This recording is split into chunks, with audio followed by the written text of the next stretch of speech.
Hoje, dia 22 de dezembro de 2022, 10 dias se passaram da diplomação do Lula e faltam 10 dias para o Lula se tornar oficialmente o novo presidente do Brasil. Né? Contagem regressiva total. E eu decidi fazer esse vídeo porque no dia 12, no dia da diplomação do Lula, ele chorou. Né? Chorou mais uma vez e me comoveu muito. E o fato dele ter chorado não é uma novidade, porque o Lula sempre chorou em situações que ele se sentia emocionado. Então não é nenhuma novidade isso. Né? Aliás, eu sempre vi mais o Lula chorando de alegria do que de tristeza. Isso é um dado interessante. Mas me comoveu muito porque o que levou ele a chorar foi ele tentar falar que ele nunca teve um diploma na vida. Né? E então, em primeiro lugar, antes de eu contar a história que eu quero contar, vai um recado para o Lula que é o seguinte: você tem sim diplomas. Você talvez seja o estadista no mundo que mais ganhou títulos de doutor honoris causa em grandes universidades. Isso é um feito maravilhoso. Então, sim, esses títulos valem como um título de doutor, um título de doutor honoris causa. Quer dizer, o que é um doutor honoris causa? É uma pessoa que não passou pelo processo acadêmico, mas ele tem o saber daquela situação. Então você tem título, sim, você tem os seus diplomas. Mas o que me motivou a contar a história tem a ver com essa questão do diploma e tem a ver com essa questão do saber. Né? Então, nós estamos falando de 1993, ou seja, 20 anos atrás. Né? Eu tinha sido convidado para dar um curso de uns 10 dias na Universidade de Cuiabá. Né? Um curso de interpretação para atores e direção. Né? E eles me receberam muito bem, me puseram no melhor hotel que eles puderam colocar, não lembro agora o nome do hotel, e comecei a dar o curso. No primeiro dia, na verdade, que eu cheguei lá, eles chamaram a imprensa para eu dar entrevista, né, falando do que eu ia fazer, da minha história, essa coisa toda. Né? E eu dei. E aí, eu até curioso, no dia seguinte, no outro dia, eu fui vendo se saía alguma coisa da entrevista que eu dei e não saiu nada, não saía nada. E comecei a dar meu curso, né? E a gente criou uma cultura, né? Quando eu terminava o curso era longo, começava 2 horas da tarde e terminava 8 horas da noite. Mas os alunos sempre me pegavam, me arrastavam para um bar para ficar tomando cerveja até 11 horas, meia-noite, lá em Cuiabá. E sempre um dos alunos me deixava de carro na porta do hotel. Né? Quando chegou determinado dia, né, que foi dia 14 de setembro de 1993, era uma terça-feira, se não me engano, vou confirmar daqui a pouco, na véspera desse dia, na verdade, no dia 13, então, a frente do hotel estava completamente tomada. Era muita gente, uma multidão, tinham repórteres, curiosos, bandeiras do PT, pessoas que querendo ver o Lula, querendo tietar o Lula, etc. Né?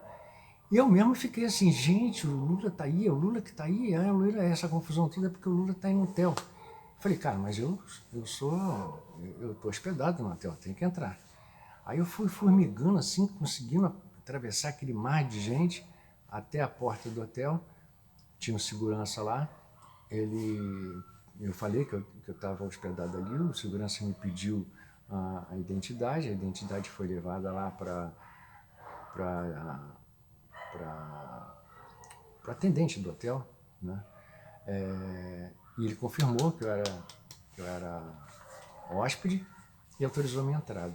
Então eu entrei ali, assim, procurando, cadê o Lula? Eu olhei, totalmente tiete, assim, cadê o Lula, cadê o Lula? E o Lula não estava ali, né? O Lula não estava ali. E aí, né, fui pegar minha chave, né, na recepção do hotel, a recepção que eu queria lembrar o nome, na recepção do hotel. E aí eu aproveitei e perguntei, vem cá, o Lula não está mais aqui não está aqui embaixo não? Ele falou assim, não, o Lula já subiu, já estava cansado, já subiu para o quarto dele. Parece que no dia seguinte ele teria uma reunião com o governador, né? Enfim, lá em Cuiabá. E aí eu perguntei pro rapaz, né, pro atendente, se aquele hotel tinha, né, uma suíte presidencial, né? E ele falou, não, não, não, esse hotel aqui, você está no quarto, ele falou para mim, você está no quarto até melhor do que o Lula. Eu falei, é mesmo? É, tá.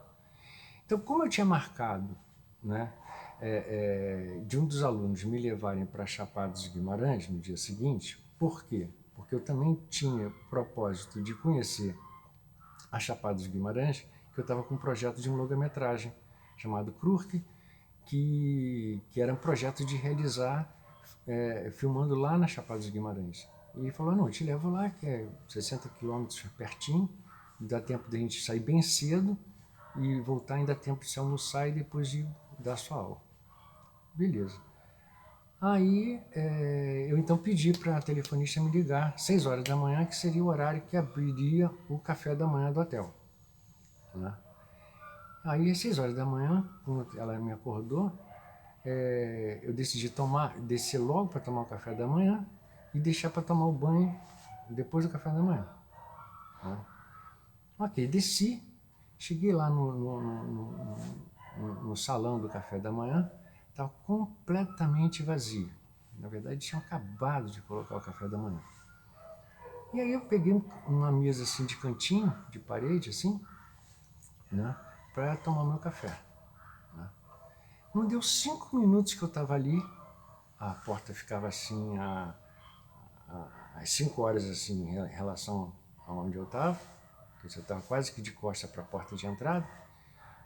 E aí, não deu 5 minutos, eu escutei assim um bom dia, bom dia.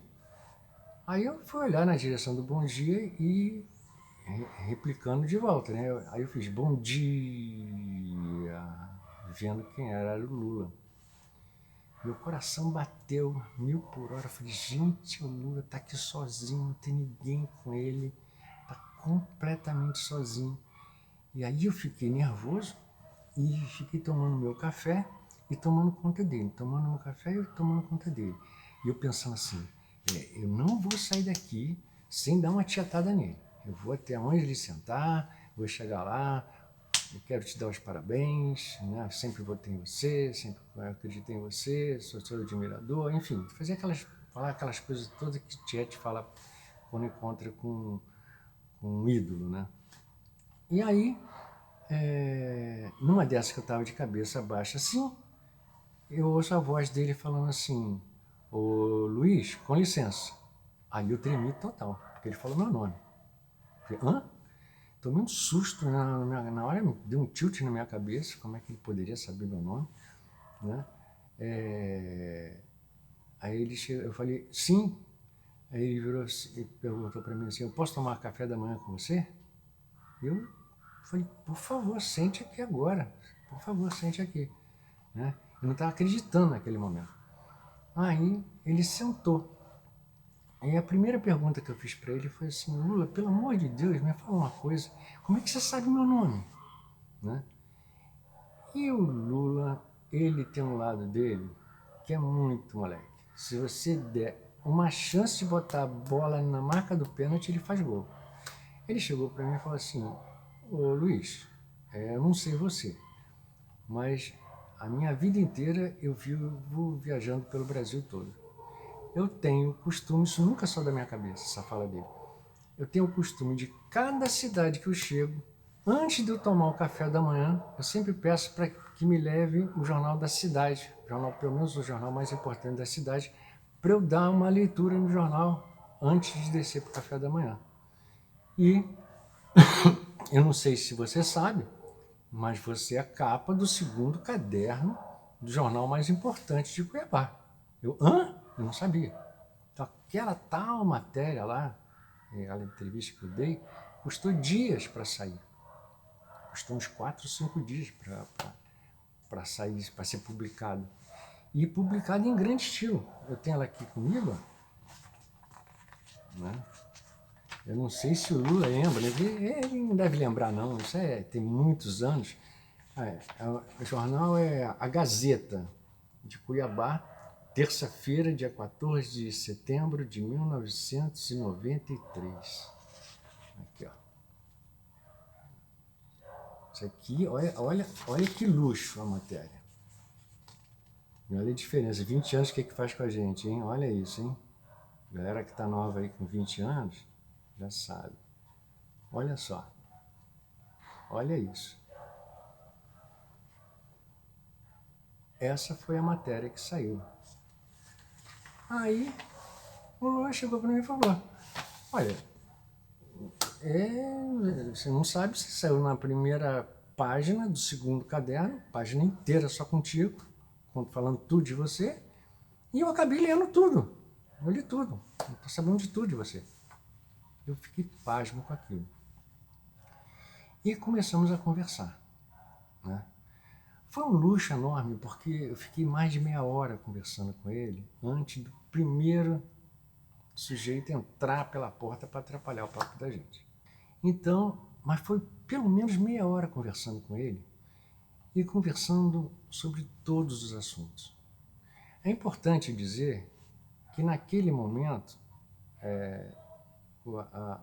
a visão que eu tinha do Lula, quer dizer, eu tinha essa admiração toda pelo trabalho dele, pela luta dele, pela posição dele, pelos ideais dele, mas eu tinha aquela visão que todo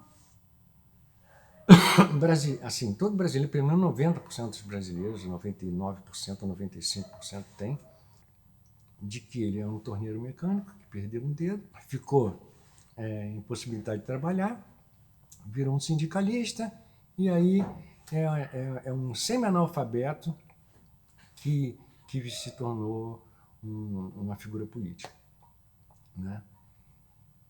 Quando eu conversei com ele, a gente conversou sobre economia, sobre ciência, sobre tecnologia, sobre cultura, obviamente, né? E cada assunto que a gente conversava, ele ia mais fundo no assunto, ia mais fundo no assunto, ia mais fundo no assunto. E eu falei, gente, esse cara sabe tudo. Esse cara domina os assuntos.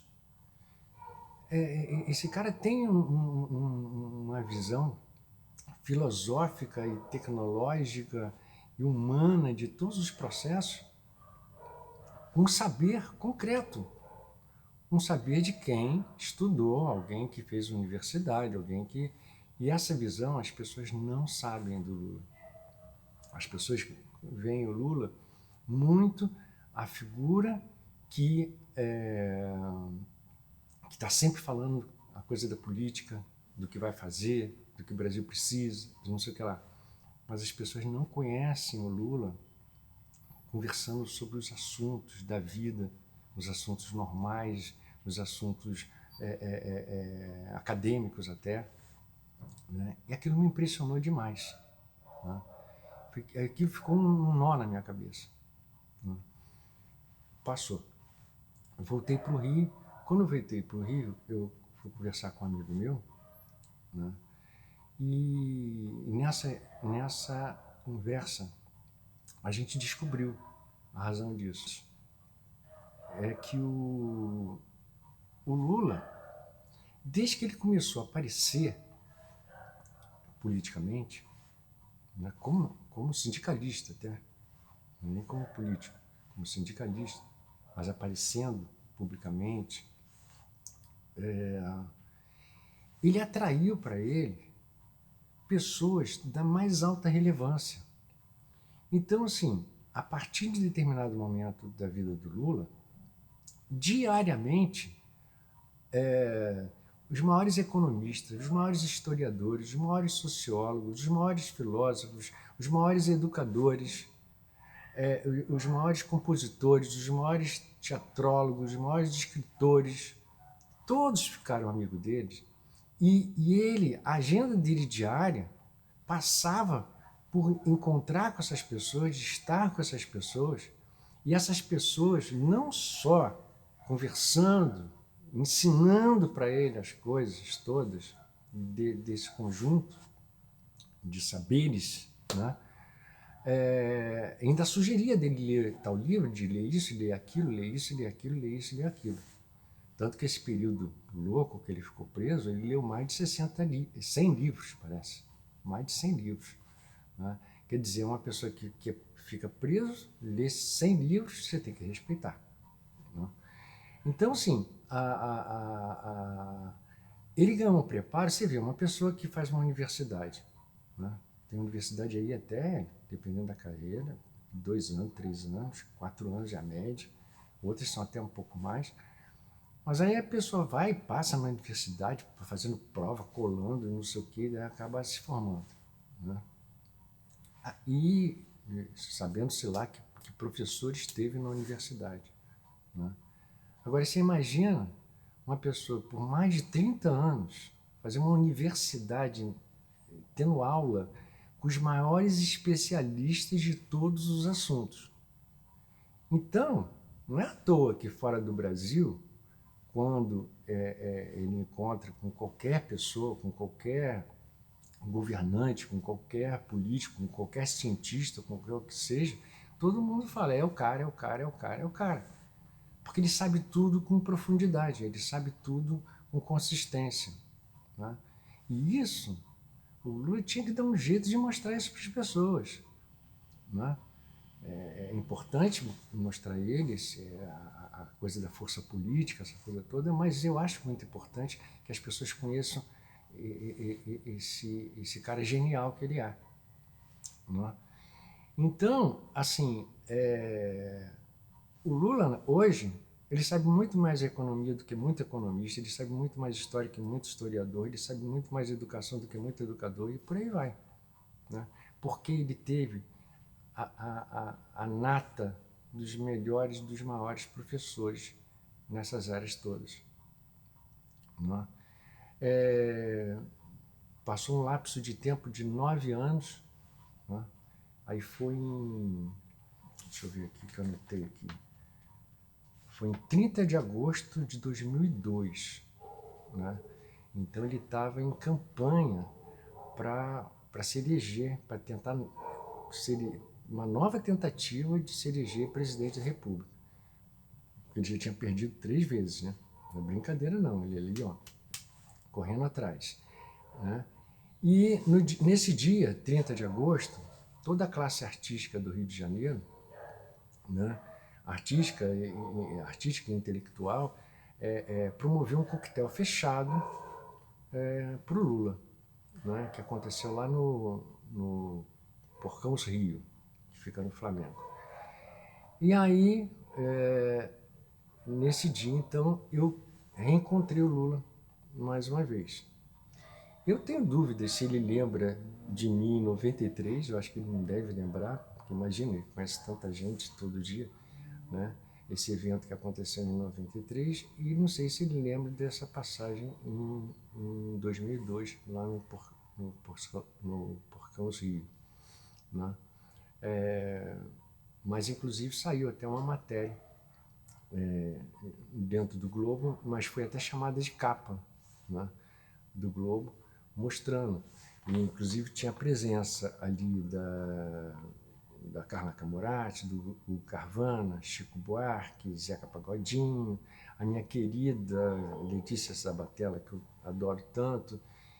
Enfim, foi um momento muito especial.